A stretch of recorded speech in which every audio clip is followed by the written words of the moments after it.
Y ahora nos enlazamos a Nueva York con el periodista Jesús García, editor en el diario La Opinión de Los Ángeles y quien ha seguido de cerca el juicio contra Genaro García Luna.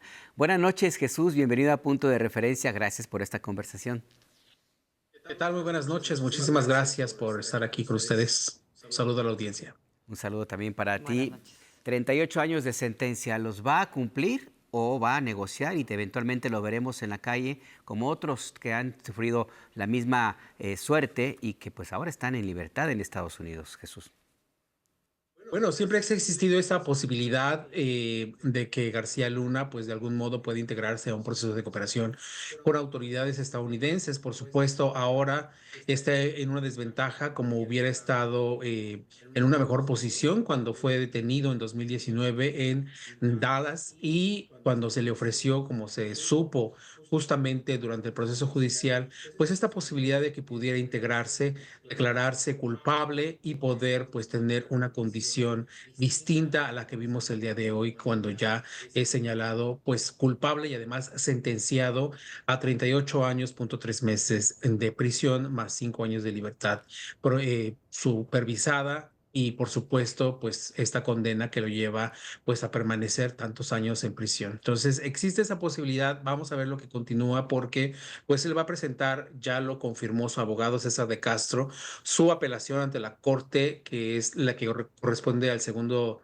circuito aquí en Nueva York, que es la Corte de Distrito Este de Nueva York, le corresponde a esa Corte de Apelaciones y pues tiene que presentar, por supuesto, pues este proceso.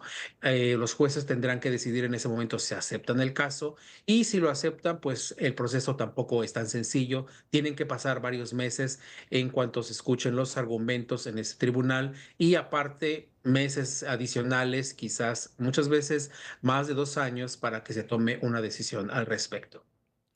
Jesús, te saluda Azul Alzaga, buenas noches. Hola, ¿qué tal? Muy buenas noches. Tuviste la oportunidad de estar ahí adentro de la audiencia y de escuchar las palabras del juez Brian Cogan. ¿Qué interpretas de estas palabras que le dedica a Genaro García Luna, en donde habla de una doble vida, de que es una persona muy bien vestida, sin embargo, con comportamiento de criminal? Pero ¿qué interpretación le das con respecto a dónde deja eso a Genaro García Luna respecto a su relación también con otros personajes, otras instituciones con las que pudo haber estado relacionado en todo este entramado?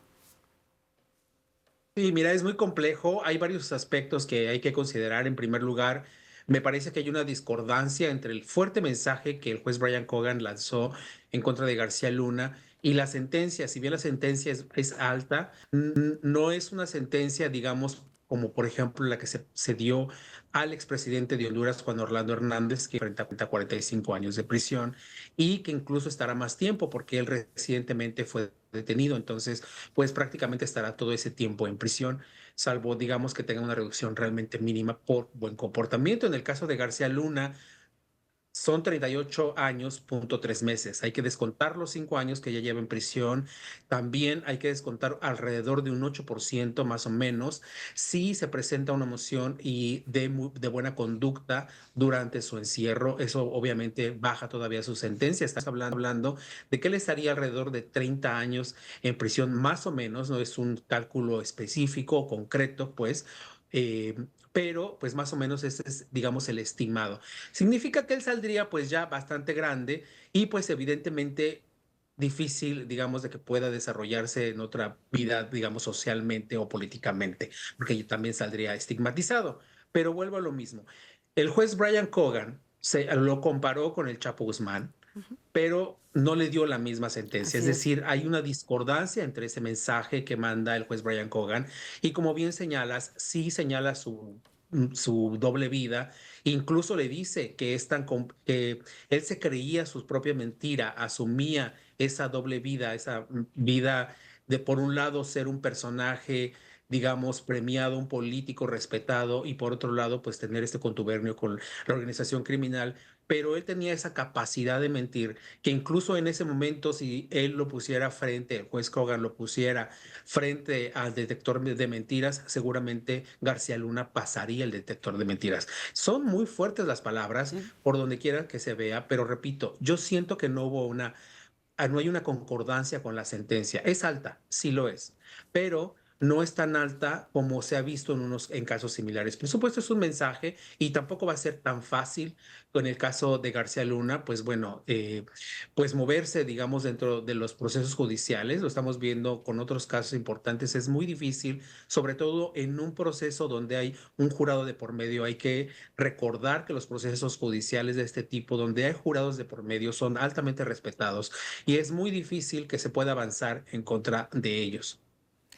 ¿Hasta dónde, Jesús, esta determinación del juez de, por un lado, sentenciarlo a 38 años de prisión, por el otro, hablar de la doble vida de Genaro García Luna, pero al mismo tiempo en esta conjugación existe un elemento que no estuvo por completo en el juicio y no sé hasta dónde el juez también sí lo tomó en consideración, el papel de las agencias estadounidenses que lo nombraron superpolicía, lo protegieron, lo premiaron, intercambiaron información importante, lo hicieron uno de los suyos.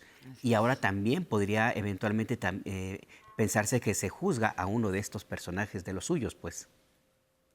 Claro, Alberto, es una pregunta interesante, es importante porque finalmente uno de los aspectos que yo he criticado mucho de las autoridades estadounidenses en los procesos judiciales es que no asumen ninguna responsabilidad alguna sobre lo que está ocurriendo con el crimen organizado en México. Siempre se asume como víctimas a Estados Unidos porque, bueno, se asume que finalmente la droga llega a Estados Unidos y mata a estadounidenses, cuando por supuesto la droga tiene que llegar en Estados Unidos y ser distribuida y no necesariamente por el mismo cártel, sino por grupos independientes que tienen alianzas con los cárteles mexicanos y que a la postre también se convierten en una especie de cárteles que no se quieren nombrar como tal en los Estados Unidos.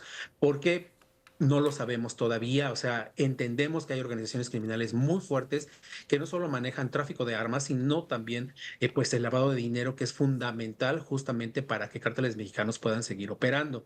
En ese sentido, el hecho de que García Luna, pues obviamente sea sentenciado, Estados Unidos también se pone como víctima. Pone como víctima también a México en el sentido de que García Luna, con la posición tan alta que tenía, pues traicionó a los mexicanos, la confianza que se deposita en él por esta posición tan alta que tenía, pero principalmente a las autoridades estadounidenses al tener información privilegiada de agencias como la DEA o el FBI y que la utilizaba justamente para su beneficio. Entonces, este doble mensaje me parece importante, pero vuelvo a lo mismo. Yo siento que Estados Unidos tiene que avanzar más en dejar de asumirse como una víctima en cuanto a sus agencias, en cuanto a su población en esta lucha contra el crimen organizado, que es mucho más compleja de la forma en que lo está viendo solamente Estados Unidos, ¿no? Y esto obviamente pues abona mucho también ese discurso, sobre todo entre los republicanos, de querer enviar, por ejemplo, el ejército estadounidense o nombrar a los cárteles de una manera prácticamente unilateral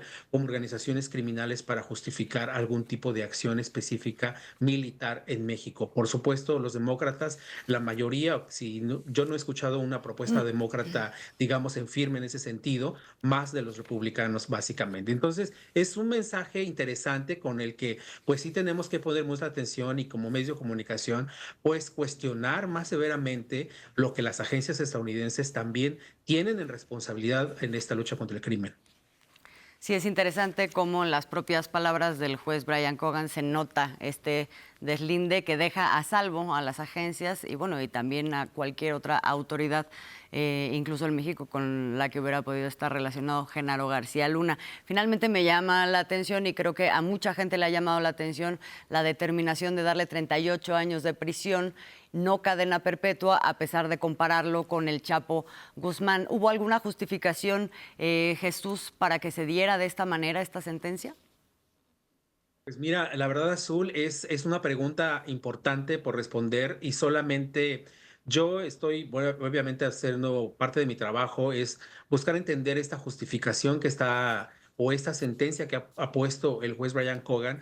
Cuando repito, no veo esa discordancia, sobre todo como bien señalas, hubo una comparación con el caso de García Luna, del Chapo Guzmán, perdóname, en el sentido también de que García Luna el delito principal por el que es sentenciado es liderar una organización criminal durante un largo periodo, es decir, un cártel. En ese sentido, es el mismo delito que Claro. enfrentó el Chapo Guzmán, es exactamente el mismo.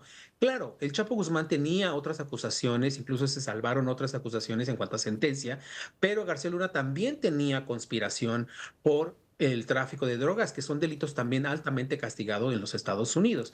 Y repito, o sea, ¿cómo es posible que el expresidente Juan Orlando Hernández tuvo una sentencia mayor cuando ni siquiera tenía esa acusación específica que sí tuvo García Luna por liderar una organización criminal durante un largo periodo? Eso llama mucho la atención. Creo que hay una discordancia ahí y son respuestas que definitivamente, pues a mí me gustaría buscar, que definitivamente voy a estar buscando también en voz de expertos, entender un poco si es parte de una estrategia para dejarle la puerta abierta en cierto sentido a García Luna a integrarse más o a darle confianza que se integre un sistema de cooperación también, porque hay que recordar, y esto lo publiqué en laopinión.com hace unos meses, hay una investigación especial por parte del Departamento de Seguridad Nacional que tiene que ver con la corrupción tan arraigada en México a diversos niveles, justamente permitiendo el crimen organizado avanzar. No estamos hablando de años recientes, sino de décadas, así como lo establece un documento oficial del Departamento de Seguridad Nacional, específicamente de la Agencia Especial de Investigaciones. Pero a mí lo que llama la atención, y eso que es importante, y también lo establezco mucho en el libro que escribí sobre el Chapo, es que finalmente la corrupción en México, no solamente a nivel federal, sino y principalmente a nivel local y estatal, permite el avance del crimen organizado porque finalmente son el primer muro. Y creo que la estrategia de esta investigación de los estadounidenses pues está muy enfocado en ese sentido. Pues Jesús García, muy interesante todo lo que nos has contado esta noche y pues sigamos en comunicación porque esta historia termina con este capítulo, pero estamos seguros que va a haber más. Y por lo pronto te agradecemos minutos en Punto de Referencia. Azul, Alberto, muchísimas gracias, un gusto. Un gusto igualmente, Jesús García.